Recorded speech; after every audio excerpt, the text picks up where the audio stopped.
All right, good morning. Welcome to our owners' media session today. Thank you for coming. We're joined by Marc Lasry, Jamie Dinan, and Mike Fascitelli. We'll have a couple of questions and we'll open it up for your questions. Marc, I'll start with you. Obviously a great season last year, 60 victories, Eastern Conference Finals, 3 major awards, and yet the team probably finished a step or two short of their goals. What are your expectations for this year following what you saw last season? Well, obviously, you want it to be better. I think we were all bummed about what happened.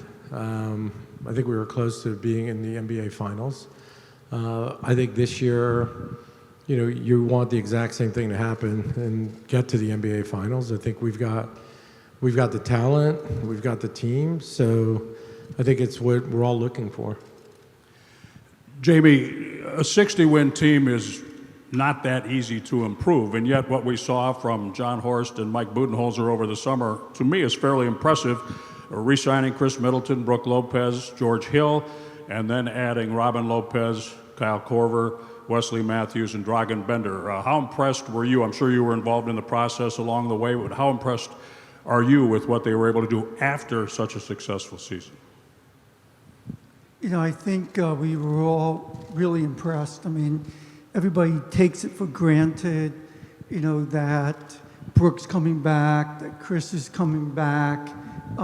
It's not that easy. I mean, we really actively, planned work. The salary cap rules, the tax rules are really, so we say strict, and you have to follow certain, processes. One guy had to come before the other. It was really a complicated game of chess. I think, getting our core starters back was huge, and I think we added some great additions. Wes Matthews, you mentioned, Kyle Korver. I think the entire Bucks organization, including wives and significant others, really worked on making that happen.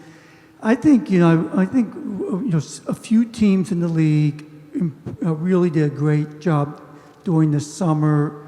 Obviously, I think the Clippers did a great job for obvious reasons. I think we did a great job. I'm really, really pleased where we're looking right now. I think for the first time in a while, there are multiple teams that people will think have a chance to get to the finals, and that's a good thing for the league. Marc, 5 years ago, your ownership group bought this team, and I assume you had something along the lines of a 5-year plan. What's been your greatest validation of that plan to this point? Well, you could say now we absolutely had a 5-year plan, right? Because it worked. Look, I think the one thing we all tried to do was bring a level of excellence in that. What are we going to do to try to get to the top? We were, at the time we bought the team, we were the worst team in the league. And then within 5 years, we became we won the most games, so ranked number 1 or 2. I think what you've got right now with the Bucks, and hopefully you all see it, is just there's a level of excellence. And whereas I think before we bought the team, everybody was hoping they'd make the playoffs. And I think now you're looking at the team and you're saying, look, anything short, we're all going to be bummed if we're not in the finals, right? So think of the mentality that's been transformed in the last 5 years. Think of where we are, the new arena, new practice facility. I think now what we want and what we're expecting is very different. And I think that's what we're all striving for. I think what we try to do day in, day out, especially with, and John, is he here? Yeah, there he is. John's done an absolutely fabulous job in guiding this team and doing what he's done. Bud's done a fabulous job. Troy, I mean, all the folks that we've brought in, we think the goal is for us to try to have a level of excellence, and then from there, if things break your way, that we can get to the finals. Mike, in a material sense, the crown jewel of that 5-year plan is Fiserv Forum. After 1 year, what is your takeaway from the building and the entire process? You worked on that a long time. Yeah, I think it fits in what Marc said. Part of the plan of creating a culture of winning, a culture of excellence, was to make the facilities as good as they could be. And I think the arena has been incredibly successful. been well received. It's a great place to play. It's a great place to win. The fans' experience is great, which we put a lot of time into, I think.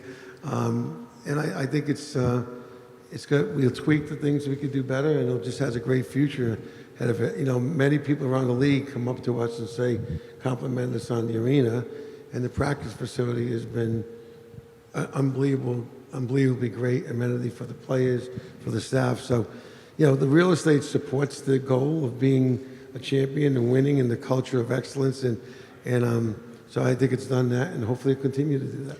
If I could just add one thing, you know, I think for all of us here as partners, I really want to thank Mike for what he did. I mean, it's the amount of work, the amount of effort, what went through this, and you see this arena, and last year how well everything worked out. When we bought this team, we were hoping we'd be able to build it. Not only did we, you know, we always say we, but Mike did it. So I try to take credit. But at the end of the day, Mike did an absolutely fabulous job, and I think we're all bearing the fruits of that. Mike, if you can share with us what is immediately and maybe in the medium range ahead for the Deer District. Well, the Deer District has done great. The tenants are doing really well. They do better on game days and event days than non-game days. Hopefully that will be one of the evolutions. Right now we're talking to several people about 2 hotels that will go here on the vacant land, and obviously we're trying to attract a corporate user headquarters type space, 1 or 2 of those. If those will be the next phase, I think, and they'll add a lot of excitement, traffic, and to the district. Thank you, gentlemen. Let's open it for questions, and if you would, please identify yourself. We have a microphone. Grace has the microphone. Terry Sater from WISN TV 12 News. Fans have sky-high expectations going into the season. How does that change the organization's approach?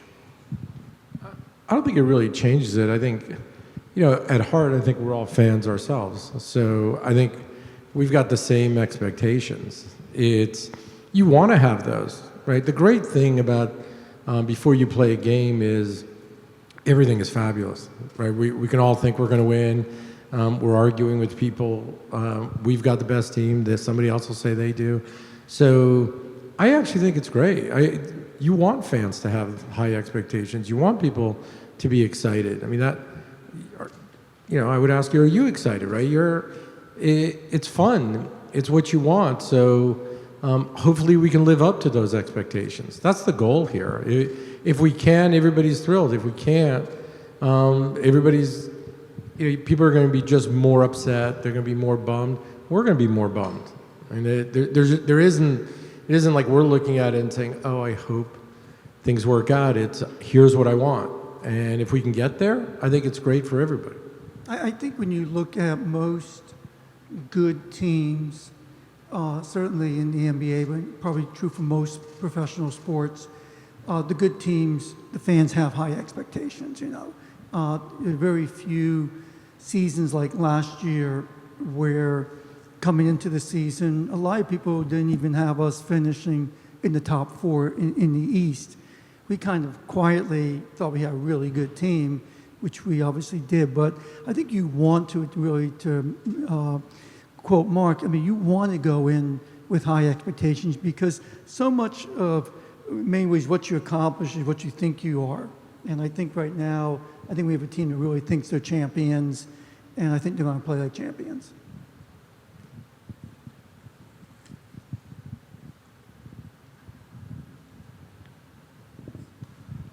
Executive of the Year, Coach of the Year, and an MVP all in 1 year. What were the special ingredients you think that went into building this team to now have the end result of what you had last season? I think you had a lot of things that came together.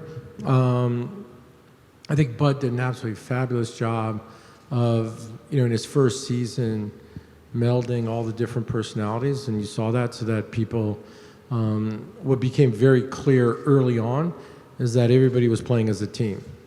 Everybody knew their roles. It's really hard, I think, when you're putting a team together, does everybody know what their role is? Is everybody comfortable with that role?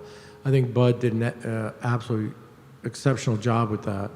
I think John, if you look at it, I think he is probably the youngest GM to ever win that award. And that's a feat, and I think it's something, when we took over the Bucks, John was one of those young guys that we all looked at and said, wow, he's really smart, he's really good, he knows his stuff. He'll make a great GM one year. We didn't think it was going to happen that quickly, and it did, and thank God it did, because it's like, we all talk about how Giannis took that step forward and just kept on becoming better and better. John was that, right? And John ended up doing that.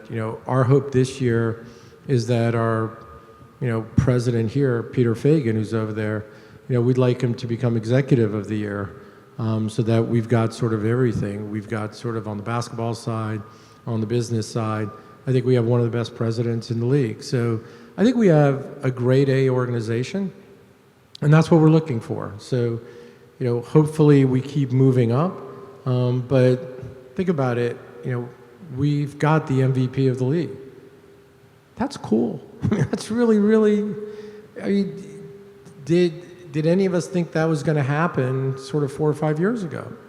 And, within 5 years, Giannis has become the MVP. We've got the coach of the year. We've got the GM of the year. This organization is here, and now we've got to sort of maintain that level. I was in LA when the award ceremony with some of the, and it was like so exciting, exhilarating to see all three of those people win that award. People were coming around, and the Bucks had arrived. It was like the Bucks were the buzz of that whole dinner. Every team was there. You just want that to happen again and again, or pieces of that. So we've got to keep the momentum, because that was a great feeling. But next year, we're going to try to do it again.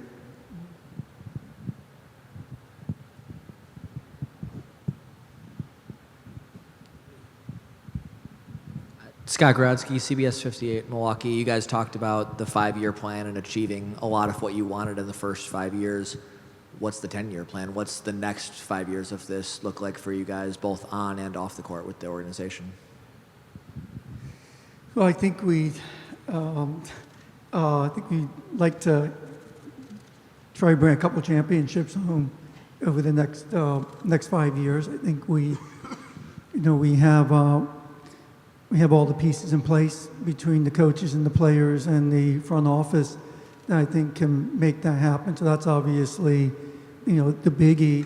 I think, as Mark talked about, just maintaining this level of excellence that we really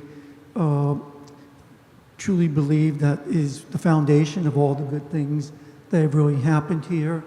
And I think really continuing to invest in the community, invest really in the city to make this place, which is really, has a vibe to it now. There's a buzz to Milwaukee.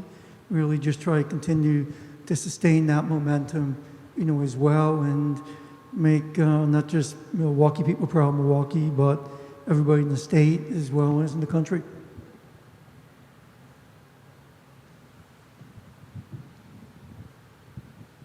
Eric Name, The Athletic. This past summer, Malcolm Brogdon was a restricted free agent. You guys ultimately decided to sign and trade him. You could have signed him and entered the luxury tax in the past, Mark. You've talked about being willing to do that for a championship contender. Where's your stance on that and entering the luxury tax? I think our stance is pretty similar. I don't think we have an issue of being in the luxury tax. I think part of it is we know we're going to be there, right? We're definitely going to be there in a couple of years. So that's not the question. I think the question ends up being is what was re-signing Malcolm an imperative? I think re-signing Malcolm was a luxury. And our view was that Malcolm is a phenomenal player, is great, but for that amount of money, we thought we could have those dollars better spent elsewhere. And we'll find out, right? Look, the great thing about the NBA is every decision we make, the following day somebody goes, absolutely wrong. Or, the following day everybody goes, yeah, best thing you ever did. right? So we'll see. I think all of us as a group, and especially I think our GM, when he took a look at that, thought, look, we know we're going to be in the luxury tax, and let's go about it over the course of the next couple of years, and is this the best way to spend these dollars? Hopefully we made the right decision. I mean, I think Malcolm is a Class A individual and played phenomenally for us and became Rookie of the Year. So obviously we would have rather had him stay here. I would agree with that. In fact, in hindsight, sometimes you're a victim of your own success. I mean, when we, were thinking about the roster for this year, a year ago, I don't think we really expected, both, Brook Lopez to have the major breakout season he did, so we really benefited from that. Chris becoming an all-star, legitimate all-star. So, the market value of, two of our best guys really went up, as a result of how well they played last year. And so as a result, it suddenly, gave us more limitations than we originally anticipated. And Malcolm played as well. He was a 90, 50, 40, player. And, it's sometimes you can't always get what you want. And I think that's really a case. Also, you got to keep in mind the luxury tax rules are designed to become very expensive for so-called repeaters. And we actually had to keep that in mind as well. Matt Velasquez, Milwaukee Journal-Sentinel. Tampering has become a very popular discussion point around the NBA. Obviously, the Board of Governors discussed that a lot this summer. What do you guys think is the current state of tampering within the league, and how can it improve? It's a great question. I'd love to answer it. So, what's really happened is now, I think what everybody is trying to do is make sure there is no tampering, right? And everybody's very sensitive about that. And I think that's great. The problem ends up being, I think at times, and I think we've seen it, with where if you say something which is absolutely logical, you could get fined. And I think for us right now, like a question like that, I think is fabulous. It's great. I love it. Just can't really talk about it a lot. I'm going to prevent. We don't want to get fined anymore. Good morning, Keith Jenkins with the Associated Press. I was talking with Ice Cube, who, of course, among other things, founded the Big Three. And he said one of the purposes of that league is to provide an experience for NBA fans who have kind of been priced out of the NBA arena because, a single mom of four, she just can't afford tickets to see these guys play basketball. I'm just curious of your thoughts on how much do you consider the price of the fan experience when you're trying to take into account not only the high-level fans, but your middle-class and lower-class fans? We spent a lot of time in the new arena trying to design spaces. If you look at some of the great, the upper balcony in the arena, maybe the best in the NBA, and some of those games are actually accessible price points, obviously. So affordability is, we have club seats, we have very high-end experiences, but the other experiences for the lower ticket prices are really, really good. Probably, if not the best in the league, close to the best in the league.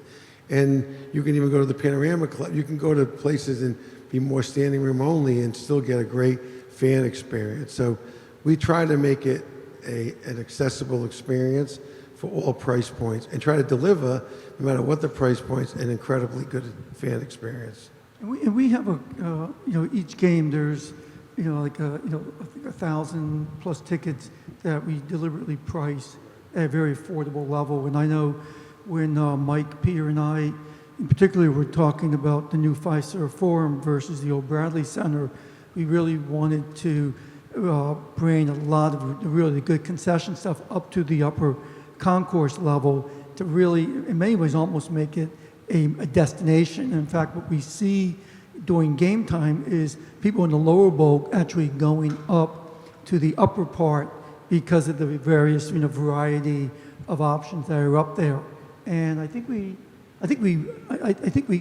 nailed it, actually. I mean, I've walked that 4 million times, and there's really not a bad part of the experience for anyone. Plus all the fun young people are all at the upper levels, so you avoid all the boring older people down below.